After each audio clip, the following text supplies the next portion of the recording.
Personat që flenë në bark duhet ta dëgjojnë urgjent këtë.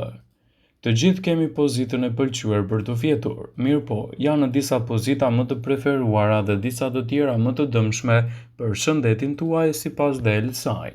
Ndër pozitat që përfaqësojnë më mirë edhe të mirat e shëndetit, mund t'jenë edhe ajo e fjetur në krahun e majt, por ndër ato më të preferuarat është fjetja në bark. Fjetja në bark është shumë e dëmshme pasi ushtron presion në të gjitha organet jetësore, që shkakton dëme nervore dhe probleme me zemrën. Për më tepër, shumë njerëz që flenë në këtë pozitë pëlqejnë të rrokullisin duart nën gjoks.